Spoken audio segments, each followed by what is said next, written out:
नमस्कार, मैं हूं विशाल पांडे। एबीपी न्यूज पर आप सभी का स्वागत है। बांग्लादेश में 12 फरवरी 2026 को आम चुनाव होने हैं और 29 दिसंबर 2025 नामांकन का आखिरी दिन है। बांग्लादेश में आम चुनाव से पहले बहुत सारी सियासी परिस्थितियां बदलती हुई नजर आ रही हैं और बहुत सारी चुनौतियां बांग्लादेश में चुनाव कराने को लेकर भी है। सबसे बड़ी चुनौती बिगड़ती कानून व्यवस्था है, क्योंकि बांग्लादेश में जिस तरह से हिंसक प्रदर्शन हो रहे हैं, आगजनी की घटनाएं हो रही हैं, कट्टरपंथी ताकतें मजबूत हो रही हैं, उससे बांग्लादेश में आम चुनाव को लेकर बहुत सारे सवाल खड़े हो रहे हैं। और इन सब के बीच में राजनीतिक घटनाक्रम भी बांग्लादेश में बहुत तेजी के साथ बदल रहा है। 5 अगस्त 2024 को शेख हसीना के तख्तापलट के बाद जो छात्र आंदोलन था, उसने एक राजनीतिक मूवमेंट का रूप ले लिया था और नाहिद इस्लाम उसका नेतृत्व कर रहे थे और आगे चलकर नेशनल सिटीजन पार्टी यानी एनसीपी का गठन किया। ऐसा माना जा रहा था कि एनसीपी जो छात्रों की अगुवाई वाला दल था, वो बांग्लादेश में कई अहम सुधार लाएगा। उसने एक जुलाई चार्टर भी तैयार किया था, जिसके माध्यम से यह माना जा रहा था कई महत्वपूर्ण सुधार बांग्लादेश में होने हैं, उस पर वो जनमत संग्रह कराएगा और लोगों की राय मांगेगा। लेकिन जैसे ही बांग्लादेश में आम चुनाव का ऐलान होता है, वैसे ही एनसीपी जमात इस्लामी के साथ हाथ मिलाने को आगे बढ़ जाती है। जमात इस्लामी बहुत ही कट्टरपंथी विचारधारा वाला राजनीतिक दल है, जिस पर शेख हसीना बैन भी लगा चुकी है। ये वही जमात इस्लामी है जिसने साल 2006 से 2011 के दौरान खालिदा जिया की पार्टी के साथ गठबंधन की सरकार चलाई थी। बहुत सारे जो हमले होते हैं, जो कट्टरपंथी ताकतें होती हैं, उनके साथ जमात इस्लामी का गठजोड़ माना जाता है। ऐसे में जब एनसीपी ने जमात इस्लामी के साथ गठबंधन को लेकर बातचीत शुरू की, तो एनसीपी के अंदर ही दो फूट पड़ती हुई नजर आई। महफूज आलम, जो कि इस आंदोलन का सबसे बड़ा चेहरा थे, एनसीपी के बड़े नेताओं में से थे, उन्होंने पार्टी छोड़ने का ऐलान कर दिया।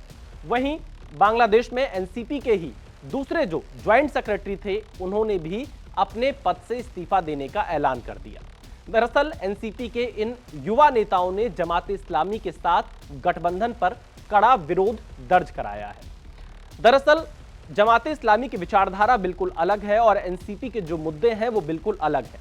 जमात इस्लामी एनसीपी के मुद्दों के साथ कभी भी आगे नहीं बढ़ रही थी, लेकिन बदली हुई परिस्थितियों में जहां एक तरफ मोहम्मद यूनुस की जो अंतरिम सरकार है, वो कानून व्यवस्था नहीं संभाल पा रही है, हिंदुओं पर अत्याचार बढ़ता जा रहा है, अल्पसंख्यकों पर अत्याचार बढ़ता जा रहा है, हिंदुओं को मारा पीटा जा रहा है, घरों में आग लगाया जा रहा है, और इन सब के बीच में जमात इस्लामी पर्दे के पीछे से बताया जाता है। और अब उसी जमात इस्लामी के साथ जब एनसीपी ने हाथ आगे बढ़ाया, तो उनकी पार्टी के अंदर ही विरोध के सुर देखने को मिल रहे हैं। एक जानकारी के मुताबिक लगभग 30 से ज्यादा जो एनसीपी के नेता हैं, वो पार्टी छोड़ने का ऐलान कर चुके हैं।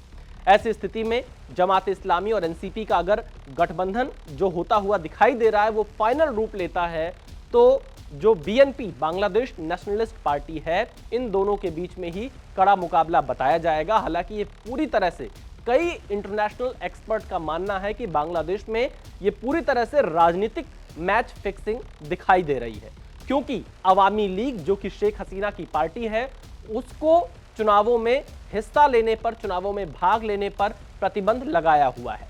तो बिना अवामी लीग के बांग्लादेश में चुनाव का स्वरूप कैसा होगा, ये हर कोई जान रहा है।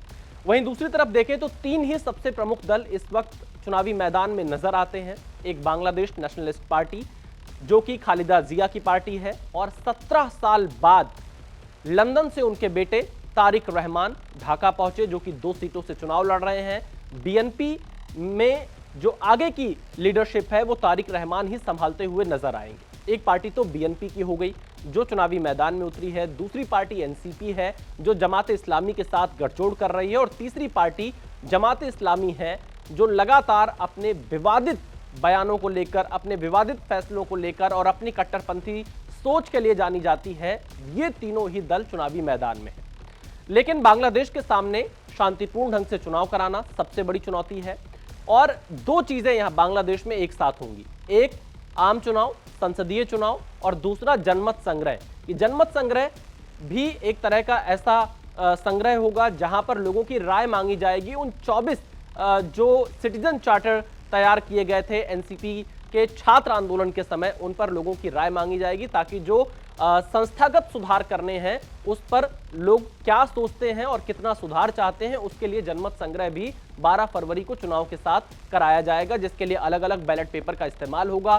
संसदीय चुनाव के लिए सफेद बैलेट पेपर पर काले रंग की स्याही का इस्तेमाल किया जाएगा, वहीं जनमत संग्रह के लिए अलग कलरफुल कागज का इस्तेमाल किया जाएगा। लेकिन ये तो चुनावी प्रक्रिया हो जाएगी, पर इस चुनावी प्रक्रिया में वोटों की गिनती में काफी समय लग जाएगा, क्योंकि 12 करोड़ के आसपास बांग्लादेश में मतदाता हैं और एक औसत देखें तो लगभग 78 से 80% के आसपास बांग्लादेश में मतदान होने की संभावना बताई जा रही है। अगर 10 करोड़ मतदाता भी वोट करते हैं तो वोटों की गिनती में काफी समय लगेगा, और जनमत संग्रह भी अगर 10 ही करोड़ लोग उसमें हिस्सा लेते हैं तो लगभग 20 करोड़ जो ये संख्या होगी, अलग अलग इन मतों को गिनना काफी वक्त लगेगा। और ऐसी स्थिति में जो बांग्लादेश के राजनीतिक दल हैं, जो कट्टरपंथी ताकतें हैं, वो इस प्रक्रिया में कितना अनुशासन का पालन करेगी, इसके ऊपर भी सवाल खड़े हो रहे हैं।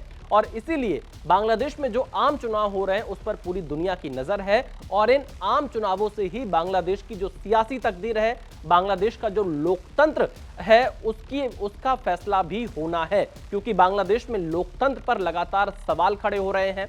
और वहीं शेख हसीना, जो कि बांग्लादेश की सबसे लोकप्रिय नेताओं में से एक रही हैं, उनकी पार्टी को शामिल ना होने देना क्या कोई एक बड़ी साजिश है बांग्लादेश में, इस पर भी चर्चा काफी तेजी से शुरू है। तो देखना यही होगा कि आखिरकार बांग्लादेश का सियासी भविष्य क्या होता है और बांग्लादेश की जनता इन चुनावों में किसका साथ देती है।